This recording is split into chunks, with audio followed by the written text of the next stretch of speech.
Hello friends. Today our new topic is adjustment in closed accounts और past adjustments. आप सब जानते हैं रेक्टिफिकेशन ऑफ एरर्स अपन ने एक चैप्टर पढ़ा था। उस चैप्टर के अंदर अपन ने एक चीज़ डिस्कस करी थी कि कोई भी अगर एरर या कोई भी आपकी ओमिशन हो जाती है जिसको रिकॉर्ड करने के बाद में अगर फाइंड आउट किया जाता है तो उसका रेक्टिफिकेशन कैसे करना है। बट जैसे कि आप किसी भी ऑर्गेनाइजेशन के अंदर बात करें तो रेक्टिफिकेशन ऑफ एरर्स ये कोई बड़ी बात नहीं है, बहुत छोटी सी बात होती है।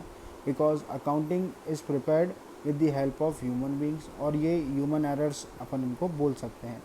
तो कई बार जब अपन पार्टनरशिप के अकाउंटिंग प्रिपेयर कर रहे होते हैं तो इसमें भी कई ऐसे एरर्स या कई ऐसे सिचुएशन आती हैं जिनको अपन भूल जाते हैं, जिनको ड्यू टू इग्नोरेंस बोल सकते हैं आप या ड्यू टू ओमिशन आप बोल सकते हो। आप इसको इग्नोर करके या उसको भूल के उसको अकाउंटिंग में रिकॉर्ड नहीं करते हैं। तो अगर ऐसी जो भी एरर्स या ओमिशन को आपको रिकॉर्ड करना है तो without adjusting your close accounts आप क्या कर रहे हैं, उनकी एक एडजस्टमेंट एंट्री पास करके जो कि नेक्स्ट ईयर पास ऑन होती है, उस एंट्री को पास करके उस एरर को आप रेक्टिफाई कर सकते हैं। और वो कैसे होता है? If after preparation of final accounts of firm it is found that some errors or omissions in accounts has occurred, then such errors or omissions are rectified in the next year by passing an adjustment entry. तो आप वो एक adjustment entry पास करके आप उस error को rectify कर सकते हैं। मैं आपको बता दूं, जो ये टॉपिक आप जो पढ़ रहे हैं एडजस्टमेंट इन क्लोज्ड अकाउंट्स, ये एक one of the most important topic है इस चैप्टर का। ये अप्रॉक्सीमेटली आपके बोर्ड एग्ज़ाम्स के अंदर 4 और 6 मार्क्स के बेसिस पे ये क्वेश्चन आ जाता है। तो आपको क्या करना है, जब भी आपके पास में इस टाइप का अगर कोई भी क्वेश्चन आता है या एडजस्टमेंट एंट्री या क्लोज अकाउंट से रिलेटेड कोई भी आपके पास में कोई इशू है, तो आप उसका सोल्यूशन एक स्टेटमेंट प्रिपेयर करके आप अपनी एडजस्टमेंट एंट्री बना सकते हैं। अब वो स्टेटमेंट कैसे प्रिपेयर होता है, will discuss for about that.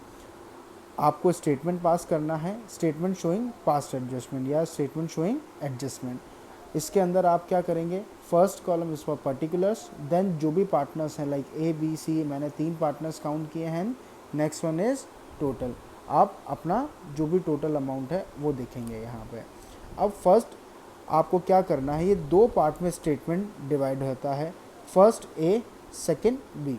जो ए पार्ट है इसके अंदर क्या होता है, actual amount to be given credited, ये वो अमाउंट है जो आपको पार्टनर्स के अकाउंट के अंदर क्रेडिट करनी चाहिए थी।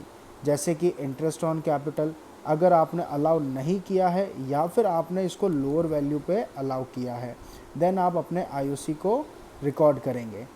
फिर उसके बाद में पार्टनर्स सैलरी और पार्टनर्स कमीशन, आप अपने पार्टनर की कोई सैलरी या उसका कमीशन अगर आपने ओमिट टू बी रिकॉर्ड हो गया था, आप उसको भूल गए थे रिकॉर्ड करना, then now you will record his salary और हिज कमीशन। फिर उसके बाद में जो रिमेनिंग आपके एक्चुअल प्रॉफिट्स आते हैं उसको आप अपने करेक्ट पीएसआर के अंदर, पार्टनर्स के करेक्ट पीएसआर के अंदर आप ट्रांसफ़र करेंगे। और ट्रांसफ़र करने के बाद में जैसे ही एडजस्टमेंट इन तीनों का होता है, आप इन तीनों का टोटल करके टोटल इस कंप्लीट कॉलम यानी ए ब्लॉक का आप निकालते हैं। फिर उसके बाद में जो बी कॉलम अपना आता है या बी पार्ट जिसे अपन बात करते हैं, बी पार्ट क्या होता है यहाँ पे, that is amount already given to be taken back now debited. अब आपने जो अमाउंट पार्टनर्स को ऑलरेडी दे रखा है वो वापस लेंगे और जब वापस लेते हैं तो उसका अकाउंट को डेबिट किया जाता है।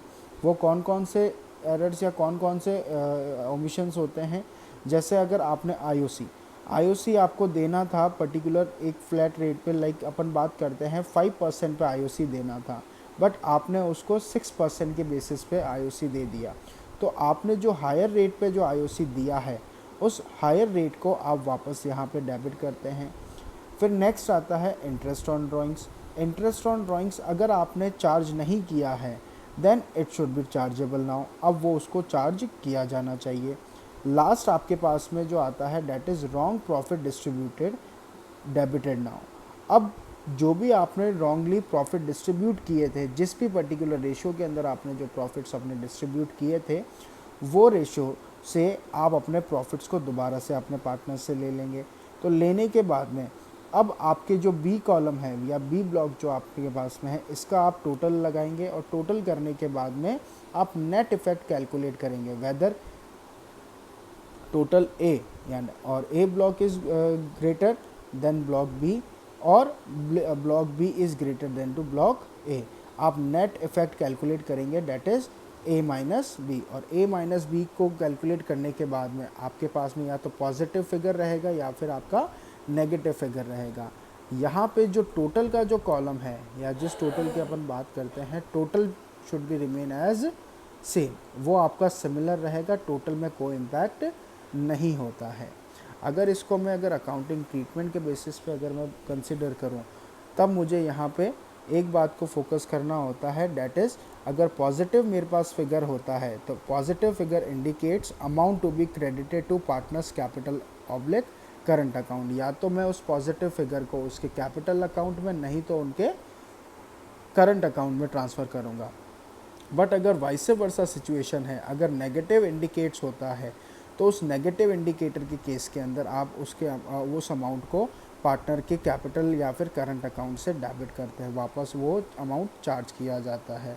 एंड आपके पास में जो नेक्स्ट जो जर्नल एंट्री आपके पास में इसमें जो फ्रेम होता है, वो जर्नल एंट्री क्या फ्रेम होता है, इसमें गेनिंग पार्टनर्स कैपिटल और current account debit to sacrificing partners capital और करंट अकाउंट। यहाँ पे इस जर्नल एंट्री का पास करने का जो रीज़न आता है वो ये मैं बता दूँ आपको कि जो भी पार्टनर जिसको एक्सेस अमाउंट मिला है, वो एक्सेस अमाउंट उससे उतना जितना भी एक्सेस अमाउंट उसे मिला है वो अमाउंट वापस उससे ले लिया जाएगा और उस पार्टनर के अकाउंट के अंदर ट्रांसफ़र कर दिया जाएगा who is actually entitle for that amount. Just suppose A और बी दो पार्टनर थे, after doing all adjustment A को अमाउंट मिलना था 100 एंड बी को अमाउंट मिलना था 80, but due to some errors A को मिलता है 90 और बी को भी मिलता है 90, यानी इक्वली उसके उन दोनों के बीच में रेशियो डिवाइड हो जाता है। अब एक्चुअली ए को 100 मिलना था बट मिला उसको 90, और बी को 80 मिलना था उसको भी मिला 90। तो यानी जो 10 रुपये का जो डिफरेंस आ रहा है वो किसकी वजह से आया है कि आपने रॉन्गली 10 रुपये जो ए के थे वो आपने बी को ट्रांसफ़र कर दिया, यानी बी के अकाउंट में ऑलरेडी क्रेडिटेड है।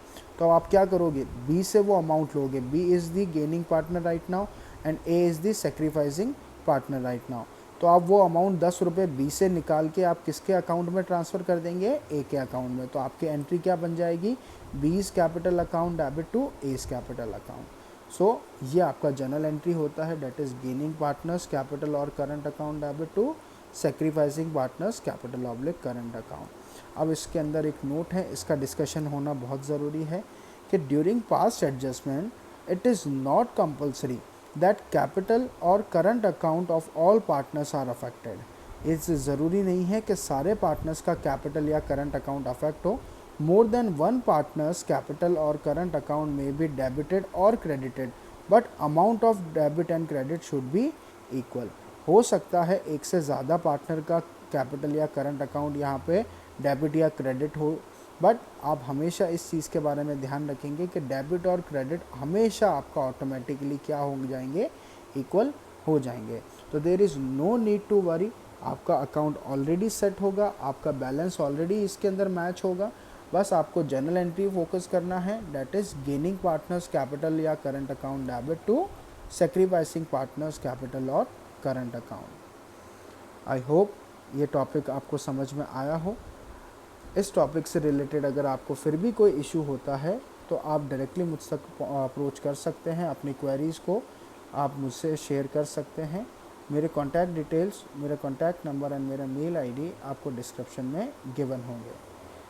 Thank you.